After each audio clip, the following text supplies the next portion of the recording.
noite. Alerta da saúde. Mais de 11 mil casos prováveis de chikungunya são registrados em Minas Gerais. Esse número é 18 vezes maior do que o ano passado.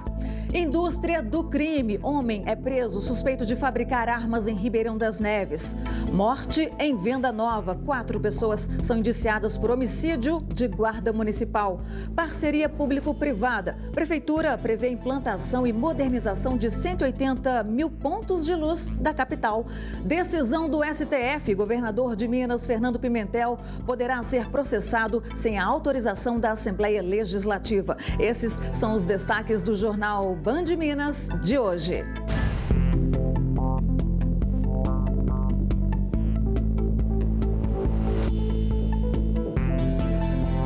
Começamos essa edição falando de casos de abuso em Contagem. A Polícia Civil prendeu um suspeito de pelo menos 2 estupros na cidade. Ele foi reconhecido pelas vítimas. Leonardo Ramos Batista, 38 anos, casado, pai de uma criança de 9 anos, agora está preso por estuprar e roubar mulheres em Contagem, na região metropolitana de Belo Horizonte. Em menos de uma semana, entre os dias 11 e 15 de abril, ele atacou 3 vítimas, 2 no bairro Água Branca e uma no Eldorado. Todas o reconheceram na delegacia. Uma delas foi abusada sexualmente, ele tentou roubar também pertences que ela trazia e a terceira vítima ele só subtraiu o celular dele. Ele não chegou a abusar sexualmente dela porque chegou uma pessoa passando na rua e ele acabou evadindo do local. De acordo com as investigações, as vítimas têm perfis diferentes. Foram atacadas tanto à noite, por volta das 8 horas, quanto em plena luz do dia, próximo ao horário do almoço. Ainda segundo a Polícia Civil, a primeira vítima chegou a ser abordada por ele 2 vezes. 2 dias depois, essa vítima retornou na delegacia, narrando que ela foi novamente abordada pelo mesmo indivíduo, só que dessa vez ela reagiu à ação criminosa dele e ele subiu na motocicleta que ele usava para praticar os crimes e evadiu do local. Só que dessa vez ela conseguiu anotar a placa da motocicleta e diante dessa informação a gente conseguiu chegar até ele. Chama a atenção nas investigações o fato de que a moto que ele pilotava quando cometia os crimes era usada para o sustento da família. Com ela, Leonardo fazia entrega de sanduíches caseiros preparados pela própria esposa. Durante a prisão dele, a esposa ficou muito assustada, né? Ela, segundo ela, não imaginava que aquilo fosse verdade, então foi realmente um espanto para a família. Na delegacia, o suspeito não mostrou o rosto, mas a polícia acredita que possa haver mais vítimas. Acredito que possam ter outras vítimas, né, que não tenham registrado o boletim de ocorrência. Então, a gente faz, né, um pedido para que se tenham novas vítimas, né, que tenham sido abordadas nessa região por um indivíduo alto, ele tem uma estatura mediana, ele é careca, possui o dente da frente um pouco separado, ele usava aliança na mão esquerda e abordava as vítimas numa Honda Bros preta, uma moto, inclusive, nova. Sobre casos semelhantes ocorridos recentemente nos bairros Tupã e Nova Contagem, de assaltos e estupros a mulheres, a polícia descarta a participação de Leonardo e continua com as investigações. Foi apresentado foto desse suspeito para as vítimas e elas descartaram, disseram que não foi ele. A delegada orienta. Nesse caso, as informações trazidas principalmente pela primeira vítima foram de fundamental importância para a gente conseguir ter sucesso na prisão dele. E 4 pessoas foram indiciadas por envolvimento na morte de um guarda municipal e também pela tentativa de homicídio do sobrinho dele em julho do ano passado. Isso foi na região de Venda Nova. Vamos conversar com o repórter Diogo Ramalho, que tem as informações. Boa noite, Diogo. Boa noite para você, Luciana. Boa noite a todos. Os 4 indiciados foram pela morte do guarda municipal Luiz Carlos Silva, de 41 anos, e pela tentativa de homicídio do sobrinho dele, Rodney Coelho, de 26 anos. O crime aconteceu no dia 4 de julho do ano passado e foram presos Fanuel de Castro Rocha, 27 anos, Denis Ribeiro da Costa, 36, Ezequiel Júnior Teixeira, 31 anos e Igor Leandro da Costa, 19. Só corrigindo, Ezequiel Júnior Teixeira, 30 anos. O alvo da ação era o sobrinho, o Rodney, mas aconteceu do tio dele ser a vítima fatal da história. A motivação do crime seria uma disputa por vendas aí no tráfico de drogas, Luciana. Vendas de bocas, né, na verdade. Obrigada, Diogo Ramalho, pelas informações. E mais de 11 mil casos prováveis de chikungunya foram registrados em Minas Gerais só neste ano. O número, nesses primeiros 4 meses do ano, é pelo menos 18 vezes maior em relação a todo o ano passado. O combate ao mosquito Aedes aegypti é fundamental para conter a doença. Nesta escola municipal, hoje foi dia de aprender um pouco mais sobre o mosquito Aedes aegypti. A larva, depois a pupa e depois o mosquito adulto. E quantos dias?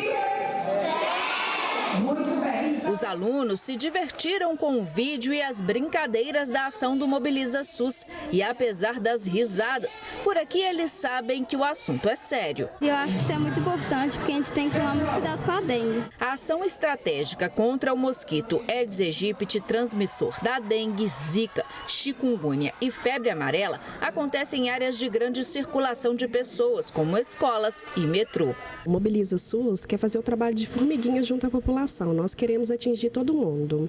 Nós vamos em escolas, em empresas, em locais de grande circulação de pessoas, como metrô, mercado central e ônibus também, para que a gente possa pegar todo mundo e as pessoas fiquem cientes da mensagem que nós queremos passar a elas, que é eliminar a água parada. Mesmo fora do período chuvoso mais crítico para as doenças, é importante cuidar, até porque Minas Gerais está em situação de alerta para a chikungunya. O número de casos da doença é 18 vezes maior do que o registrado em todo o ano passado. Até o momento foram notificados quase 10 mil casos prováveis de chikungunya. Chikungunya é uma doença causada por um vírus, o vírus da chikungunya, transmitida pelo mesmo mosquito de outras doenças, como da dengue, que é o Aedes aegypti.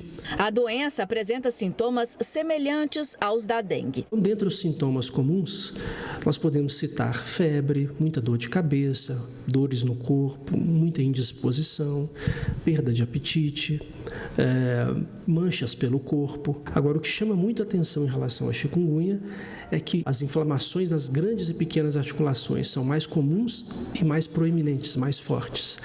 E a pessoa, não só na fase inicial aguda, ela pode até ficar acamada pela dificuldade, por exemplo, de caminhar, pelas dores nas articulações. Porém, as dores fortes nas articulações ajudam no diagnóstico. Dores que, segundo o infectologista, podem durar meses. Existe a possibilidade dessas dores permanecerem por longo prazo, meses e até anos, o que traria um problema social muito importante, porque ela teria que ser assistida por um sistema de saúde com médicos, fisioterapeutas, terapeutas ocupacionais, muitas vezes ficaria fora do seu trabalho e pode pegar, inclusive, uma grande parcela da população acometida pela doença, essa evolução crônica para problemas articulares. E a melhor forma de evitar a doença é o combate ao mosquito. Tampar as caixas d'água, tem que virar as garrafas, tem que furar os pratinhos, virar eles de cabeça para baixo.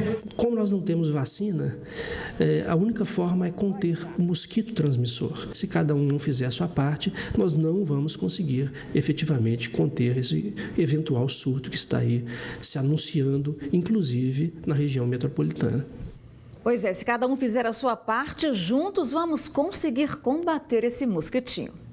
E uma das maiores exposições de gado zebuíno do país, a Expozebu, já movimenta o Parque de Exposições de Uberaba, no Triângulo Mineiro. Até o próximo dia 7, mais de 300 mil pessoas vão passar pelo evento. Comitivas de 30 países diferentes confirmaram presença. E para garantir a segurança de todos, a polícia conta com alta tecnologia. Uma central de operações que foi utilizada aqui na capital na Copa do Mundo foi instalada lá no evento. Dá para dizer que o ônibus virou uma sensação para quem passa pelo Parque Fernando Costa. Chama a atenção por fora e quem entra fica ainda mais impressionado pela tecnologia embarcada no veículo. Tem câmeras de última geração na parte interna e externa. Nada passa despercebido. Guichês de atendimento e sala do delegado. E como esse ônibus é uma delegacia, ele tem também uma cela, aqui ó, com capacidade para 2 pessoas. E aqui do lado, um pequeno visor onde as vítimas podem fazer o reconhecimento dos suspeitos. Olha, isso é uma delegacia móvel, né? Ela é usada para ficar em grandes eventos. E aqui a exposição hoje, eu costumo dizer que a exposição voltou para Uberaba e o povo voltou para a exposição. O veículo é um dos 12 que foram distribuídos pelo país para serem usados durante a Copa e faz parte da Delegacia de Polícia de Eventos. Um inspetor e 2 investigadores viajam o estado participando de operações e grandes eventos como a Expo Zebu. Uma maneira de trazer mais segurança e estreitar os laços da sociedade com a Polícia Civil. Tem hora que faz fila para conhecer, né? Período da noite, então, quando liga os giroflex e fica todo aceso, aí todo mundo quer conhecer.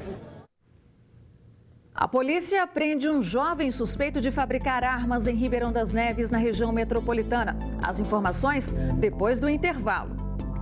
E o governador Fernando Pimentel vai poder ser processado pelos crimes investigados na Operação Acrônimo, sem o aval da Assembleia Legislativa e até ser retirado do cargo. Os detalhes a seguir.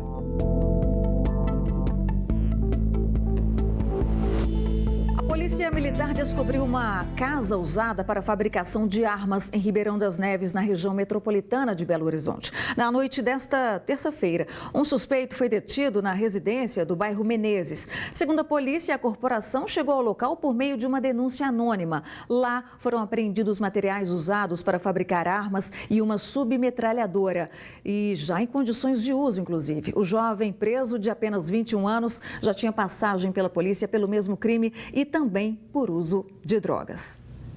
E nós vamos ver agora uma cena impressionante do trânsito. Um carro caiu em um buraco de uma obra que acontecia numa rua de Uberlândia. A pista estava mal sinalizada e o motorista ficou ferido nesse acidente. No rosto ficou a marca do acidente. Luciano teve o nariz fraturado por causa da batida. Eu já fiz a cirurgia, quebrou o nariz, né? As fotos foram divulgadas em redes sociais. Segundo o motorista, o local estava mal sinalizado e a pista molhada no momento do acidente. Não tinha sinalização, até então eu vinha descendo, né?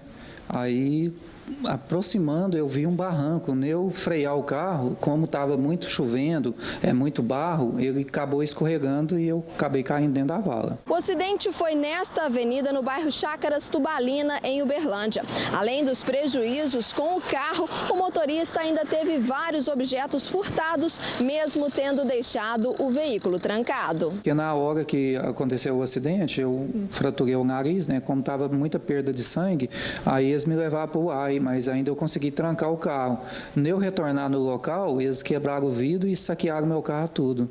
Assim, o videogame do meu menino, você entendeu? O celular, o som, saqueou tudo meu carro ficou limpo. Agora ele vai recorrer e quer saber quem vai arcar com todo este prejuízo. Vou entrar com recurso sim, né? Porque eu estou dentro dos meus direitos, então eu quero, né? O que for certo, eu quero ver se eles me pagam alguma coisa, porque eu dependo daquela ferramenta de serviço. E o Supremo Tribunal Federal votou hoje a necessidade de autorização da Assembleia Legislativa de Minas para a abertura de uma ação penal contra o governador Fernando Pimentel. A gente já recebe aqui nos estúdios Orion Teixeira para falar sobre esse assunto. Boa noite, Orion. Boa noite, Luciana, telespectadores. Prazer falar com vocês. Como é que fica a situação agora, então, do governador de Minas Gerais? O Supremo Tribunal Federal, o STF, mudou o entendimento anterior. Decidiu que governadores de estado podem ser processados, sim, pelo Superior Tribunal de Justiça, no caso, que é o foro de competência deles, sem autorização prévia da Assembleia Legislativa de Minas Gerais. O governador foi denunciado no ano passado, o governador de Minas, Fernando Pimentel, pela Procuradoria-Geral da República por 2 crimes no período em que ele foi ministro do Desenvolvimento e Comércio Exterior entre os anos de 2011 e 2014. Ele é acusado de receber vantagens indevidas por favorecer empresas. Agora, a partir de agora, ele poderá ser processado se o STJ entender que o caso deve abrir realmente o processo contra ele. Mas, na prática, ele poderá ser afastado do cargo? Essa é uma decisão que o STF não abordou hoje, não decidiu. E transferiu, aliás, para o STJ. Se o STJ entender, aceitar essa denúncia e que ela justifique esse afastamento, ele poderá decidir pelo afastamento do governador do cargo e o governador, sim, dessa vez será a hora dele recorrer ao STF para impedir que ele seja afastado do cargo, entendendo com isso que seria uma punição antes do fim da ação penal. Agora, o senador Aécio Neves, ele foi interrogado ontem pela Polícia Federal lá em Brasília, né? Isso para contribuir com as investigações em relação às irregularidades lá de Furnas. Qual o conteúdo desse depoimento de Aécio Neves? Vazou alguma coisa? Qual foi a situação? Ainda não, Luciana, mas é lamentável que as duas principais lideranças políticas de Minas Gerais estejam envolvidas com problemas judiciais. Primeiro o governador e agora o senador Aécio Neves, que é o presidente nacional do PSDB. Ele foi interrogado durante 1 hora pela Polícia Federal na acusação, a suspeita de que teria recebido propina de um esquema de Furnas, a estatal da energia elétrica do governo federal. Esse é apenas um dos 7 inquéritos que tramitam contra ele no STF. Outras denúncias também existem de recebimento de Caixa 2 e de propina durante a construção da cidade administrativa. Luciana. Ok, obrigada, Orion Teixeira. Boa noite e até a próxima. A regra para o registro de recém-nascidos mudou no Brasil agora. O bebê pode ter na certidão como local de nascimento a cidade onde moram os pais, mesmo que o parto tenha sido feito em outro lugar. Sabará, na região metropolitana de Belo Horizonte, está entre as muitas cidades brasileiras que não possuem maternidade. Luíse fez todo o pré-natal da Manuela perto de casa, mas o parto aconteceu em Belo Horizonte, onde a criança teve que ser registrada. Eu gostaria que ela fosse sabarense. Eu tenho todo um histórico aqui na cidade, né? Nasci aqui, fui criada aqui, meus pais também são daqui. Então, assim, nada melhor, nada mais justo eu ter registrado a minha filha aqui. Uma medida provisória que já está em vigor permite que os pais possam escolher que no registro conste a cidade de residência da mãe ou o local de nascimento da criança. Basta apresentar a declaração de nascido vivo emitida pelo hospital e o documento de identidade dos pais.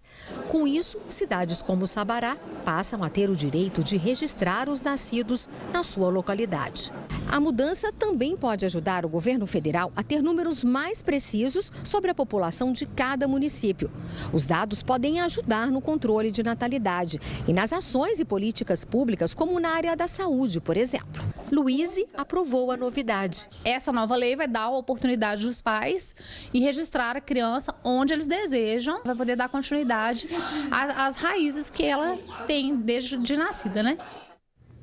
E vamos falar do futebol? André Salles já está aqui com a gente. Boa noite, André.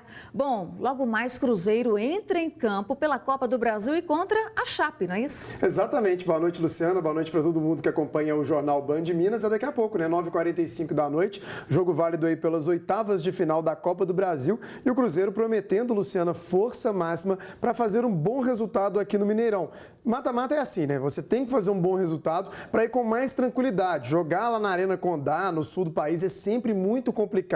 Então o Cruzeiro quer fazer um bom resultado e ter essa tranquilidade, ter uma segurança maior. Até por isso, eu particularmente acredito numa equipe com força máxima. Talvez o Cruzeiro, o técnico Mano Menezes poupe um ou outro jogador, questão de desgaste físico, mas o Cruzeiro vai tentar sim fazer um bom placar, apesar da finalíssima, né, no domingo. Acho que o Cruzeiro vai com tudo sim para tentar um bom placar, viu, Luciano? Vamos aguardar então, né? Tem jogo hoje, próximo domingo, e são 2 jogões, né? Agora, Atlético já está lá na Bolívia. Hoje é noite também de Libertadores. Quem é o adversário? Exatamente, Gisele. Gisele está em férias, curtindo férias. Mês que vem ela está de volta. O jogo é agora. Daqui a pouquinho o Atlético já está, inclusive, escalado. E uma escalação que, pelo menos para mim, foi uma grande surpresa. 4 jogadores titulares poupados. A gente pode até falar em 5 jogadores titulares que não vão a campo. Mas é que o Malona, ele não foi inscrito na Libertadores. E aí, a dupla, por exemplo, Robinho e Fred, olha o peso disso. Eles estão fora do jogo. E além deles, também o zagueiro Gabriel, também o meia Michael Suel. Então, o Roger Machado, pelo menos ao que parece, já pensando no domingo, finalíssima decisão do Campeonato Mineiro. Então ele vai entrar contra o Sport Boys na Bolívia com uma equipe um pouco mexida, um jogo que é importante. O Atlético pode praticamente assegurar a classificação nesse grupo 6 da Libertadores. Luciana. Muito bem. E o André Salles estará aqui com a gente amanhã de novo contando tudo que rolou nessa noite. Vamos sim, Luciana, falar como é que foram esses jogos, né? Combinadíssimo. Obrigada. Boa noite, André. Boa noite. E maio é o mês de combate aos acidentes de trânsito e depois do intervalo a gente vai falar da importância dos motoristas adotarem a direção defensiva. E ainda, a Prefeitura anunciou novas parcerias público-privadas e a iluminação da cidade pode ser modernizada a partir deste mês. Os detalhes a seguir.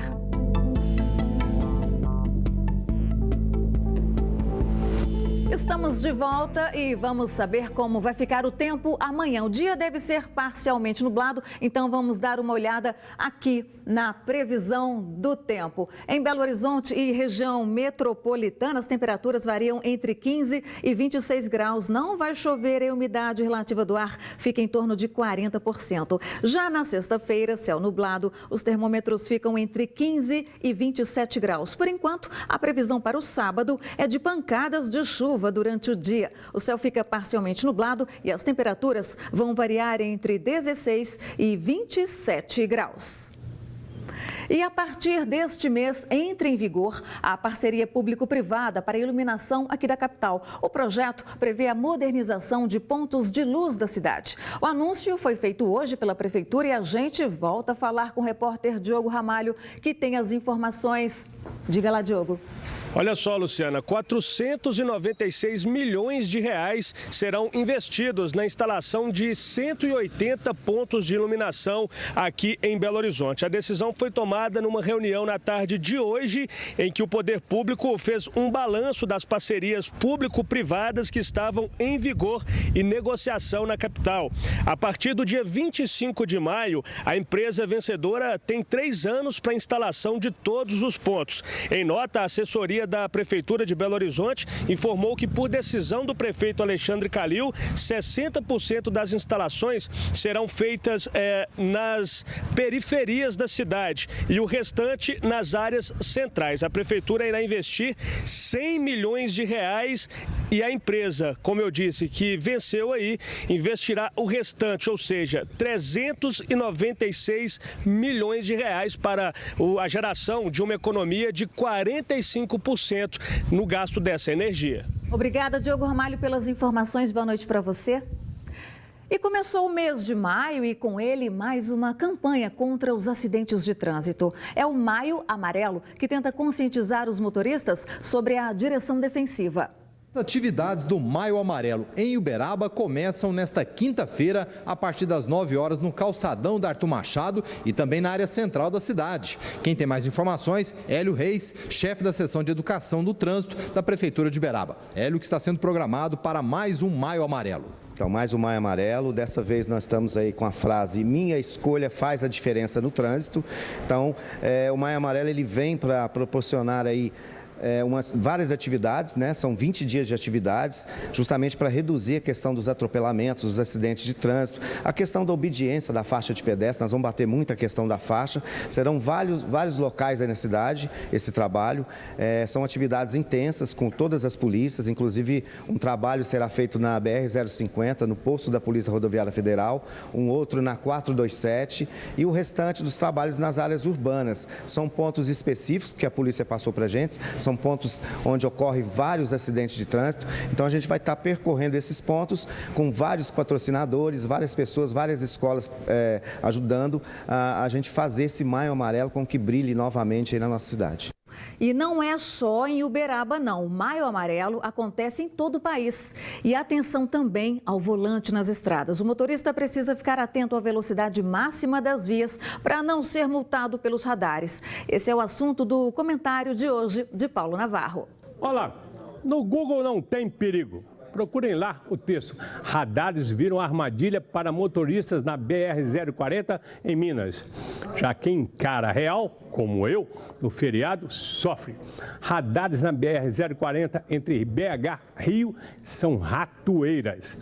Radares escondidos e sem a obrigatória sinalização. Penalizando mais do que com pontos na carteira. Podem provocar graves acidentes. As freadas bruscas causadas pela surpresa são indecentes, sem falar no perigo intenso dos caminhões de minério. 430 quilômetros separando duas grandes cidades, 24 radares e 7 pedágios. Haja tensão. Por pontos, só na ida, o motorista pode perder a carteira. É ridículo uma BR federal, no caso, impor 30 quilômetros hora ao cruzar cidades à beira da estrada. Não há motorista que escape. Onde estão as passarelas prometidas pela concessionária? E a duplicação de viadutos? A concessionária 040 tem prazo contratual para estas obras. Cadê o retorno da arrecadação do IPVA que pagamos? A 040 liga Brasília ao Rio, porque alguns trechos são perfeitos e outros são fatais. Já que o Paulo levantou a polêmica, a gente foi atrás da Via 040, concessionária responsável pela administração da rodovia, que não nos respondeu até agora. A edição do Jornal Band Minas fica por aqui, mas amanhã tem mais. Você segue com notícias nacionais e internacionais no Jornal da Band. Ótima noite para você. Até amanhã.